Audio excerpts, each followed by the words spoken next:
اعوذ باللہ من الشیطان الرجیم بسم اللہ الرحمن الرحیم السلام علیک یا ابا عبداللہ وعلی آلہ واصحابہ اجمعین۔ اسلام کا چراغ جلایا حسین نے، دین محمدی کو بچایا حسین نے۔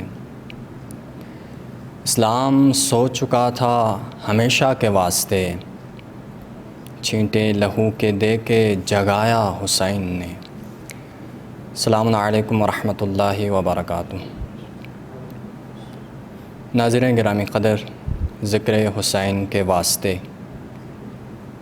کربلا سوال و جواب کے آئینے میں پروگرام کے ساتھ میں زاہد حسین آپ کی خدمت میں حاضر ہوں۔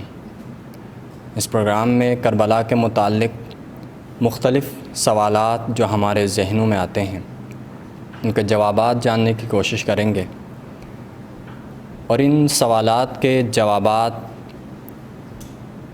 اور اس متعلق گفتگو کرنے کے لیے ہمارے ساتھ اس پروگرام میں موجود ہیں قبلہ مولانا سید ڈاکٹر علمدار حسین نقوی صاحب، اور میرے دائیں جانب موجود ہیں قبلہ مولانا ڈاکٹر ذوالفقار حیدر صاحب۔ میں آپ دونوں کا شکر گزار ہوں کہ آپ ہمارے ساتھ موجود ہیں، اور اس گفتگو کو آگے بڑھانے کے لیے آج کا پہلا سوال، چونکہ ہم عزاداری حسین علیہ السلام ہر سال محرم الحرام کی پہلی تاریخ سے مناتے ہیں، تو سب سے پہلے میں جاننا چاہوں گا کہ عزاداری جو امام حسین علیہ السلام کی ہم مناتے ہیں، اس عزاداری امام حسین علیہ السلام کا فلسفہ کیا ہے؟ اس عزاداری امام حسین علیہ السلام کو ہم کیوں مناتے ہیں؟ قبلہ مولانا ڈاکٹر ذوالفقار حیدر سے میں سوال کرنا چاہوں گا کہ اس عزاداری کے فلسفے کو ذرا ہمیں واضح کیجیے گا۔ بسم اللہ الرحمن الرحیم۔ اچھا سوال ہے ماشاءاللہ، چونکہ ہمارے بہت سے نوجوان شیعوں کے ذہنوں میں بھی یہ سوال آتا ہے کہ ہم عزا کی محفلوں میں کیوں جائیں، فلسفہ کیا ہے عزا کا؟ تو فلسفہ عزاداری پہ بولنے کے لیے اسے میں 2 پوائنٹ عرض کروں گا۔ ایک، جب ہم کہتے ہیں فلسفہ عزا کیا ہے، ہمارے مد نظر یہ ہوتا ہے کہ وجہ کیا ہے بھی، آپ کا ریزن کیا ہے یہ عزا بپا کرنے کا۔ اور دوسرا پوائنٹ جو اسی سے ریلیٹ کر رہا ہے فلسفہ عزا سے، وہ ہے آپ کا مقصد کیا ہے، مشن کیا ہے اور ویژن کیا ہے۔ عزا منانے کی وجہ کیا ہے، ریزن کیا ہے اس کا۔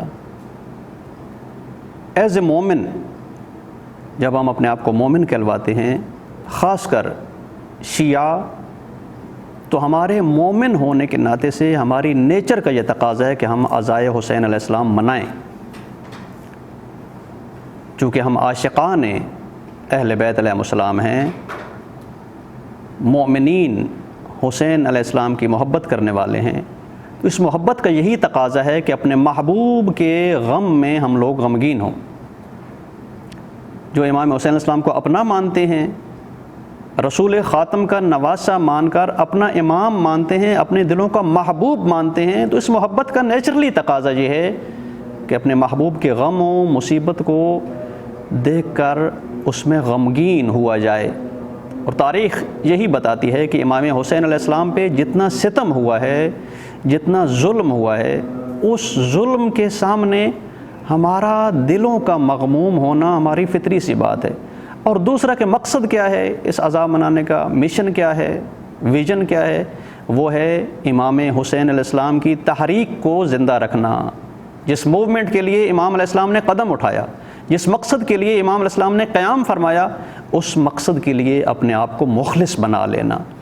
پس وجہ یہ ہے کہ ہمارے مومن ہونے کے اعتبار سے نیچرل بات ہے کہ ہم اپنے محبوب کے غم میں غمگین ہوں، اور ویژن اور مقصد یہ ہے کہ جس مقصد کی خاطر امام علیہ السلام نے یہ قیام کیا، اس مقصد کو ہم نہ بھلائیں۔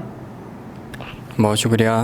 فلسفہ عزاداری کو آپ نے بیان کیا کہ ایک تو اس کی وجہ ہے کہ اس وجہ کی بنیاد پر ہم عزادار امام حسین علیہ السلام کو برپا کرتے ہیں، اور دوسرا اس سے بڑا یہ کہ امام حسین علیہ السلام کی عزاداری کو منانے کا مقصد کیا ہے، اور یقیناً ہمیں اس چیز کی طرف زیادہ توجہ کرنی چاہیے کہ امام حسین کا ماتم برپا کرنا، عزاداری امام حسین علیہ السلام برپا کرنے کا مقصد اور ہدف کیا ہے۔ وہ یہ کہ امام حسین علیہ السلام نے جس تحریک کا آغاز کیا تھا اس تحریک پہ ہم چلیں، اس مقصد کو زندہ کریں، اس کو اجاگر کریں۔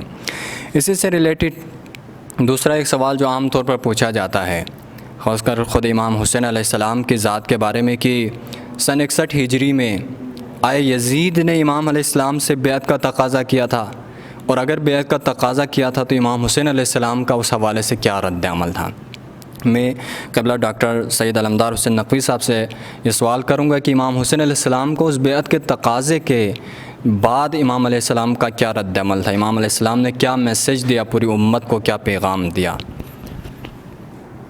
اعوذ باللہ من الشیطان الرجیم، بسم اللہ الرحمن الرحیم۔ سوال آپ کا کہ یزید نے جب بیعت کا تقاضا کیا تو اس میں امام علیہ السلام کا عکس العمل کیا تھا؟ اگر ہم دیکھیں امام حسین علیہ السلام کی سیرت کو، البتہ یہ ہمیں تمام ائمہ علیہ السلام کی سیرت میں یہ بات نظر آتی ہے کہ ائمہ علیہ السلام اپنے زمانے کے آگاہ ترین افراد میں سے تھے۔ جو بھی اقدامات کرتے تھے، جو بھی عمل انجام دیتے تھے، وہ عن بصیرتن ہوتا تھا، آگاہی کے ساتھ ہوتا تھا، شعور کے ساتھ ہوتا تھا، اور پہلے سے پلاننگ جو ہے وہ کی ہوتی تھی۔ اگرچہ زمام اختیار حکومت ائمہ علیہ السلام کے ہاتھ میں نہیں تھی، اختیارات ان کے ہاتھ میں نہیں تھے، لیکن اس کے باوجود ہم دیکھتے ہیں کہ ائمہ علیہ السلام نے ہمیشہ وقت کے تقاضوں کے مطابق عمل کیا۔ درست ہے کہ یزید نے بیعت کا تقاضا کیا، لیکن ہم دیکھتے ہیں کہ اس سے پہلے ہی امام علیہ السلام کو معلوم تھا کہ مجھ سے بیعت کا تقاضا کیا جائے گا اور اس مورد میں میرا رد عمل کیا ہونا چاہیے۔ لہذا جیسے ہی بیعت کا تقاضا کیا گیا، امام علیہ السلام مسجد میں تشریف فرما ہیں، ابن زبیر آپ کے ہمراہ ہیں، تو جب آ کر قاصد پوچھتا ہے تو امام علیہ السلام اس کے جواب میں یہ کہتے ہیں کہ مجھے یہ لگتا ہے کہ ان کا طاغوت ہلاک ہو چکا ہے اور ہمیں بیعت کے لیے دربار میں بلایا گیا ہے۔ لہٰذا امام علیہ السلام جو دربار میں جاتے ہیں، پہلے سے آمادہ ہیں، وہاں پر جب جاتے ہیں اور یہی صورتحال پیش آتی ہے کہ امام علیہ السلام سے بیعت کا تقاضا کیا جاتا ہے، اور جب امام علیہ السلام سے بیعت کا تقاضا کیا جاتا ہے تو امام علیہ السلام اچانک پریشان نہیں ہوتے، بلکہ پہلے سے اس کے لیے آمادہ تھے، تیار تھے کہ اب مجھ سے بیعت کا تقاضا کیا جائے گا۔ لہٰذا امام علیہ السلام جوانوں کو لے کر دربار میں جاتے ہیں، انہیں دروازے پر کھڑا کرتے ہیں، اور اس کے بعد جا کر ولید سے گفتگو کرتے ہیں۔ ولید کہتا ہے کہ جو ہے وہ امیر شام دنیا سے رخصت ہو گیا ہے، یزید نے حکم دیا ہے کہ آپ سے بیعت لی جائے۔ تو امام علیہ السلام فرماتے ہیں کہ اس صورتحال میں بیعت نہیں کر سکتا، مجھ جیسا یزید جیسے کی بیعت نہیں کر سکتا، مثلی لا یبایع مثلا، مجھ جیسا یزید جیسے کی بیعت نہیں کر سکتا۔ ان تمام اقدامات کو اگر ہم سامنے رکھیں تو واضح طور پر ہمیں یہ پتہ چلتا ہے کہ امام علیہ السلام پہلے سے آمادہ تھے، تیار تھے، انہیں معلوم تھا کہ امیر شام کس حالت میں ہے، اس کی کیا پوزیشن ہے، وہ مرض موت میں ہے، اور اب جب وہ مر جائے گا تو ہم سے بیعت کا تقاضا کیا جائے گا، اور جب بیعت کا تقاضا کیا جائے گا تو اس کے عکس العمل میں ہمیں کیا کرنا ہے۔ امام نے اپنی طرف سے پوری منصوبہ بندی کی ہوئی تھی، امام آگاہ تھے، اور اسی لحاظ سے امام نے اپنے اقدامات بھی انجام دیے۔ امام علیہ السلام نے فرمایا کہ مثلی لا یبایع مثلا، کہ حسین کی تو بات ہی کچھ اور ہے، لیکن حسین جیسا بھی یزید کی بیعت نہیں کر سکتا۔ تو اسی سے ریلیٹڈ ایک سوال یہ ہے کہ جب امام علیہ السلام نے انکار کیا یزید کی بیعت سے، لیکن سوال اس کے بعد یہ ہے کہ امام علیہ السلام نے انکار بیعت پر اکتفا نہیں کیا، بلکہ اس کے بعد اس سے بڑا سٹیپ اٹھایا۔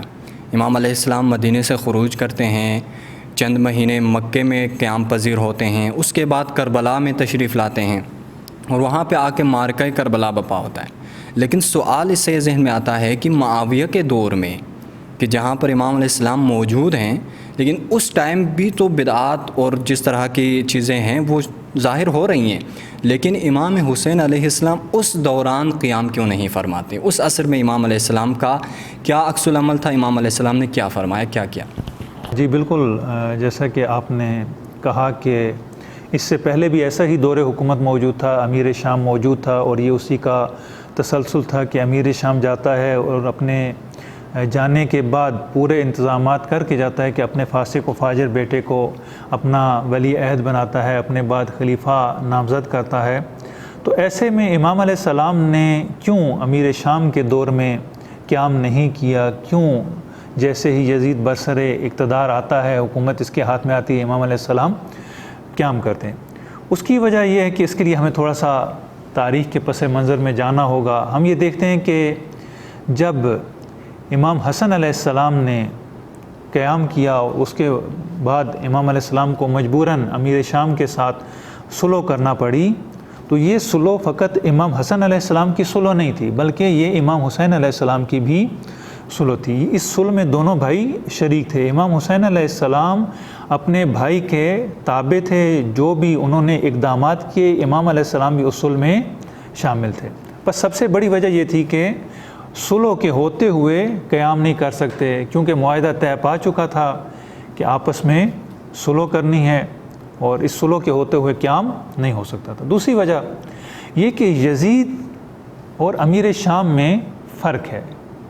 وہ فرق کیا تھا؟ وہ فرق یہ تھا کہ امیر شام بہت چالاک آدمی تھا، اور وہ ظاہر دین کی پابندی کیا کرتا تھا، لوگوں کے سامنے ایسے اعمال انجام نہیں دیتا تھا کہ جس سے اس کی دینداری پر کوئی حرف آئے۔ نماز کا پابند تھا، اور ایسے امور جو ظاہری اسلام کے اعمال ہیں وہ سارے انجام دیا کرتا تھا۔ لیکن یزید ایسا نہیں تھا۔ یزید بہت سارے ایسے اعمال انجام دیتا تھا جو اسلامی تعلیمات کے بالکل ہی برعکس تھے۔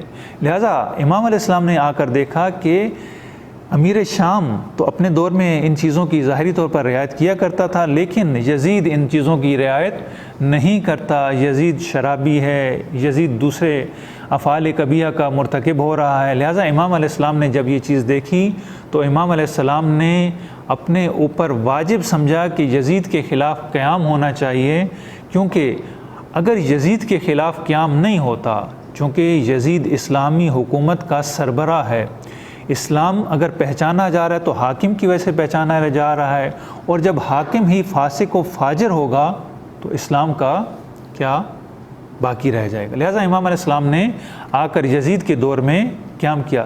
تیسرا یہ کہ اس دور میں اگر ہم دیکھیں تو پہلے جو دور تھا امیر شام کا، اس دور میں امام علیہ السلام کے لیے مواقع میسر نہیں تھے، میدان ہموار نہیں تھا، افراد موجود نہیں تھے۔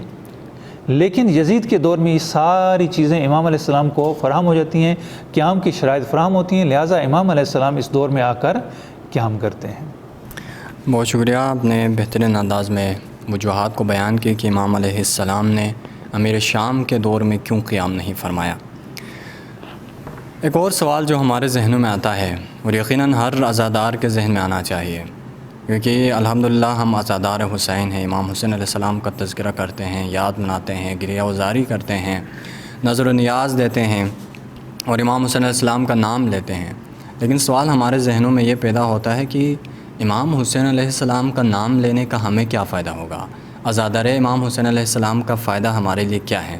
یہی سوال میں پوچھنا چاہوں گا قبلہ مولانا ڈاکٹر ذوالفقار حیدر سے کہ قبلہ بتائے گا کہ عزادار امام حسین علیہ السلام کا ہمارے لیے کیا فائدہ ہے، اس کو ذرا واضح کیجیے گا۔ عزاداری امام علیہ السلام کا ہمیں کیا فائدہ ہے؟ اچھا سوال ہے، لوٹ کے جاتا ہے یہ سوال عزاداری کے مقصد کو۔ بھی ہم عزاداری تو کرتے ہیں اپنے نیچرلی طور پر عاشق حسین ہونے کی وجہ سے، امام حسین علیہ السلام کی محبت سے بات شروع کرتے ہیں، چونکہ ہم محب ہیں، عاشق امام حسین علیہ السلام کے، تو نبی کریم صلی اللہ علیہ وآلہ وسلم کا ارشاد ہے، اہل سنت کتابوں میں بھی موجود ہے حدیث، اہل شیعہ کتابوں میں بھی یہ موجود ہے حدیث، اس پہ کوئی اختلافی مسئلہ نہیں ہے کہ نبی کریم نے فرمایا احب اللہ من احب حسینہ، کہ خدا کا محبوب بن جاتا ہے وہ شخص جو حسین علیہ السلام کا محبت کرنے والا ہو۔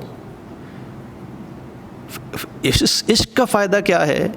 عشق حسینی کا یہ فائدہ ہے کہ انسان محبوب پروردگار بن جاتا ہے۔ عشق حسینی میں جب ایک عاشق عزادار اپنے محبوب کی یاد میں عزا کے لیے آتا ہے، اپنے غم کا اظہار کرنے کے لیے آتا ہے، اپنی تکلیف کو برملا کرتا ہے کہ جس میرے امام کے ساتھ ظلم و ستم ہوا اس امام کی محبت میں تڑپتا ہوں اور ان کے غم کو اپنا غم مانتا ہوں۔ ان لمحات میں ایک خاص لطف پروردگار ہوتا ہے عزادار کے دل پر۔ ہمارے پاس تو بہت زیادہ احادیث ہیں اس مسئلے میں کہ جو شخص روتا ہے حب حسین ابن علی علیہ السلام میں، اور جن لمحات میں اس کی آنکھیں گریے میں برستی ہیں، جن لمحات میں یہ عزا سے اس غم کی کیفیت سے گزر رہا ہوتا ہے، پروردگار کی ایک نظر خاص ہوتی ہے عزادار کے دل پر کہ وہ عزادار اپنے گناہوں سے بالکل صاف ہو جاتا ہے، اس کے قلب کی دھرتی بالکل شفاف ہو جاتی ہے۔ عشق حسین علیہ السلام میں اور محبت الہیہ کے رنگ میں آ کر عزادار کو پروردگار اپنی خاص لطف و عنایت میں اور خاص فیض و کرم میں ایک دفعہ اس کے گناہ کی ساری پلیدیاں ختم کر دیتا ہے۔ یعنی گویا کہ عزادار محفل عزا سے اور محفل گریہ سے جب اٹھ کے آتا ہے بالکل پاکیزہ ہو جاتا ہے اور اس کا قلب شفاف ہو جاتا ہے۔ اب اس شفاف قلب کے ذریعے سے اگر معرفت ہو عزادار میں حسین ابن علی علیہ السلام کی سیرت کی، اگر معرفت ہو عزادار میں اپنے مولا کے پیغام کی، تو یہ اپنے قلب کی پاکیزگی پا کر اپنے کردار کی بلندی پاتا ہے، اپنے کردار کو سنوارنے کی کوشش کرتا ہے، چونکہ محبوب پروردگار تو ہے یہ، اور اس حب پروردگار میں عزائے حسین میں آنسو بہا کر اس نے اپنے دل کو پاکیزہ بھی بنا لیا ہے۔ اب اس پاکیزہ دل کو لے کر سیرت حسین علیہ السلام کی معرفت کے ذریعے حسینی عزادار نے، اس عاشق حسین نے اپنا کردار بنانا ہوتا ہے۔ کردار سنور جائیں نسلوں کے تو معاشرے بدل جاتے ہیں۔ جس عزادار کا کردار حسین ابن علی علیہ السلام کی عشق و محبت میں سنور جائے، وہ اپنی کمیونٹی کو بھی سنوارنے کی کوشش کرتا ہے۔ یعنی عزا اظہار عشق و محبت کے علاوہ کردار سازی کا درس دیتی ہے، اور جب افراد عزادار کردار سازی میں کامیاب ہو جائیں تو عزاداروں کے معاشرے بھی بدل جاتے ہیں، روٹین کی زندگی بسر نہیں کرتے۔ عزاداری یعنی انسان سازی کا ایک مکتب ہے، عزاداری انسان سازی کا ایک شعور دیتی ہے، اور عزاداری ہمارے اپنے کردار کو بلند کرنے کا ایک ذریعہ ہے کہ اگر ہم اس کی قدر جانیں تو پروردگار ہمیں موفق فرمائے گا۔ یہ تو عزاداری کا مقصد یقیناً، چونکہ اس عزاداری کی نسبت ہماری جو ہو جاتی ہے امام حسین علیہ السلام سے، اس عظیم امام سے کہ جو معصوم ہے، جو با کردار ہے، جس نے اپنا کردار دکھایا لوگوں کو، ظلم کے خلاف کس طرح سے قیام کرنا ہے، کس طرح سے معاشرے میں انحرافات کو ختم کرنا ہے۔ لہٰذا ایک عزادار جب عزاداری امام حسین علیہ السلام میں آتا ہے تو یقیناً اس کا کردار بھی امام حسین علیہ السلام کے کردار سے متناسب ہونا چاہیے۔ اسی طرح چونکہ امام حسین علیہ السلام پیغمبر گرامی اسلام کی وہ حدیث مبارکہ جیسے کہ آپ نے کوٹ فرمایا کہ جو حسین سے محبت کرتا ہے اللہ اس سے محبت کرتا ہے، تو اس طرح امام حسین کی عزاداری میں انسان آ کر محبوب الہی قرار پاتا ہے۔ ایک اور سوال آخری کہ جو پہلے دو سوالوں سے تقریباً ملتا جلتا ہے اور اسی سے میچ کھاتا ہے، وہ یہ کہ چونکہ ہم جانتے ہیں کہ تمام ائمہ معصومین علیہم السلام کا کردار ایک ہے، ان کا ہدف، ان کا مشن سب کچھ ایک ہے، لیکن ایک مقام پہ آ کے امام حسن مجتبیٰ اور امام حسین علیہ السلام دونوں بھائی ہیں، لیکن ایک کی زندگی میں ہمیں صلح دیکھنے کو ملتی ہے، لیکن ایک کی زندگی میں ہمیں قیام دیکھنے کو ملتا ہے۔ تو بسا اوقات یہ سوال ہمارے ذہن میں پیدا ہوتا ہے کہ یہاں پہ کیوں تفریق ہیں، ایک امام کیوں قیام کر رہے ہیں تو دوسرا کیوں امام صلح کر رہے ہیں؟ تو اس وجہ کو آپ ذرا ہمیں بیان فرما دیجیے کہ کیا وجہ ہے۔ جی بالکل، یہ ایک عام سوال عوام کے ذہنوں میں پایا جاتا ہے کہ بظاہر ہم دیکھتے ہیں کہ دو بھائی ہیں اور دونوں نے مختلف اقدامات انجام دیے، ایک بھائی قیام کر رہے ہیں، ایک بھائی سلو کر رہے ہیں، آیا وجہ کیا ہے؟ بالآخر ان دونوں میں سے کون درست ہے؟ آیا سلو کرنے والے درست ہیں یا آیا جنہوں نے قیام کیا وہ درست ہیں؟ بظاہر ہم دیکھتے ہیں تو ہمیں یہ دو مختلف قسم کے متفاوت عمل نظر آتے ہیں، لیکن اگر ہم حقیقت میں جا کر دیکھیں، ذرا گہرائی میں جا کر دیکھیں تو یہ بظاہر تو دو عمل ہیں، لیکن حقیقت میں یہ ایک ہی عمل ہے۔ وہ کیسے؟ وہ اس طریقے سے کہ ہم یہ دیکھتے ہیں کہ وقت کے، زمانے کے، حالات کے تقاضوں کے مطابق ایک عمل انجام دیا گیا۔ دونوں کا ہدف اور مقصد ایک ہی تھا۔ وہ ہدف اور مقصد کیا تھا؟ وہ ہدف اور مقصد دین کی حفاظت تھا، کہ دین کی حفاظت کی جائے، دین میں انحرافات کو ختم کیا جائے اور اس کو آگے بڑھایا جائے۔ اب یہ دو عمل کیوں؟ یہ حقیقت میں دو عمل نہیں ہیں، یہ دو مختلف زمانوں کے حالات ہیں، دو مختلف حالات کے تقاضے ہیں۔ امام حسن علیہ السلام نے اس وجہ سے صلح کی کہ اس وقت حالات سازگار نہیں تھے قیام کے لیے، اور یہ کہنا کہ امام علیہ السلام شروع ہی سے، آغاز ہی سے صلح پسند تھے، اور ان کی فطرت میں جیسے ہوتا ہے معمولاً بعض افراد ہوتے ہیں بہت جو ہے وہ امن پسند قسم کے ہوتے ہیں، اور بعض بہت جوشیلے سے ہوتے ہیں، تو کہیں ایسا تو نہیں تھا کہ امام حسن علیہ السلام جو ہے وہ صلح پسند تھے، وہ ویسے ہی جنگ کرنا پسند نہیں کرتے تھے، جیسا کہ تاریخ میں بھی اور بعض افراد نے یہ ظاہر کرنے کی کوشش کی کہ امام علیہ السلام جنگ کو پسند نہیں کرتے تھے اس لیے امام علیہ السلام نے صلح کر لی۔ نہیں، ایسا نہیں تھا، بلکہ صلح کی اصلی وجہ یہ تھی کہ جنگ کے لیے حالات سازگار نہیں تھے۔ اگرچہ امام حسن علیہ السلام نے پوری کوشش کی کہ جنگ کی جائے، قیام کی جائے، امیر شام کو اس کے عہدے سے ہٹا دیا جائے، لیکن امام علیہ السلام کے سپاہیوں نے آپ کا ساتھ نہ دیا۔ دوسری طرف امیر شام نے بھی آپ کے خلاف سازشی کی، آپ کے لشکر کو ڈرایا دھمکایا، کچھ کو ڈرا دھمکا کر اپنے ساتھ کر لیا، اور کچھ افراد کو رشوت دے کر اپنے ساتھ کر لیا، اور جو باقی رہ گئے ان کے درمیان اس نے یہ پروپیگنڈا کرنا شروع کر دیا کہ امام حسن علیہ السلام نے میرے ساتھ صلح کر لی۔ لہٰذا یہ ساری چیزیں مل کر باعث بنی کہ امام حسن علیہ السلام صلح پر مجبور ہو جاتے ہیں۔ امام علیہ السلام دل سے صلح نہیں کرنا چاہتے، لیکن حالات ایسے پیش آ جاتے ہیں کہ امام علیہ السلام صلح پر مجبور ہو جاتے ہیں، لہٰذا امام علیہ السلام کو صلح کرنی پڑتی ہے۔ لیکن امام حسین علیہ السلام کے دور میں حالات ایسے پیش آتے ہیں کہ کوفہ والے امام حسین علیہ السلام کو دعوت دیتے ہیں۔ جب کوفہ والے امام حسین علیہ السلام کو کوفہ آنے کی دعوت دیتے ہیں تو امام علیہ السلام یہ سمجھتے ہیں کہ اب ان پر اتمام حجت ہو چکے ہیں، انہیں کوفے کی طرف جانا چاہیے، انہیں یار و انصار میسر آ گئے ہیں، ان یار و انصار کے میسر آنے کے ساتھ اب ان پر قیام واجب ہو جاتا ہے۔ لہٰذا ایسی صورتحال میں امام علیہ السلام نے قیام کیا۔ البتہ اس قیام کا مطلب یہ بھی نہیں ہے کہ امام علیہ السلام حتماً جنگ ہی کرنا چاہتے تھے، چونکہ ہم دیکھتے ہیں کہ جب امام علیہ السلام کوفے کے نزدیک پہنچتے ہیں تو وہاں پر ہر کا لشکر آپ کے مد مقابل آ جاتا ہے، تو امام علیہ السلام وہاں پر جنگ کرنے سے گریز کرتے ہیں۔ زہیر ابن کین مشورہ دیتے ہیں کہ آپ ابھی یہ چھوٹا سا لشکر ہے، 1000 کا لشکر ہے، ہم آسانی سے اس پر غلبہ پا سکتے ہیں، لیکن امام علیہ السلام کہتے ہیں کہ میں جنگ کا آغاز کرنا نہیں چاہتا۔ اس کے بعد کربلا میں بھی ایسا ہی ہوتا ہے، دوبارہ مشورہ دیا جاتا ہے، لیکن امام علیہ السلام کہتے ہیں کہ میں جنگ کرنا نہیں چاہتا۔ اس سے پتہ چلتا ہے کہ امام علیہ السلام جنگ کرنا نہیں چاہتے تھے، لیکن حالات ایسے پیش آ گئے کہ امام علیہ السلام کو جنگ کرنا پڑی، اور وہاں پر حالات ایسے پیش آ گئے کہ ان کو صلح کرنا پڑی۔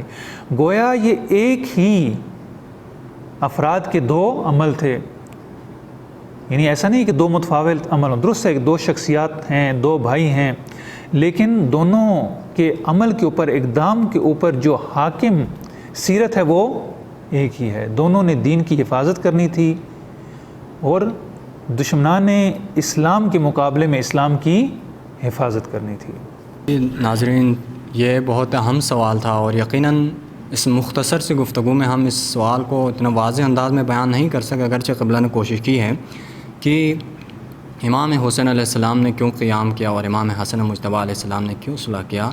تو خلاصتاً یہی بیان کیا جا سکتا ہے کہ چونکہ دونوں اماموں کا مقصد اور ہدف ایک تھا، اور ائمہ معصومین علیہم السلام کی زندگی اور سیرت آپ تمام ائمہ کی زندگی کو پڑھیں تو یقینی طور پر انسان کو صرف اور صرف ایک ہدف نظر آئے گا۔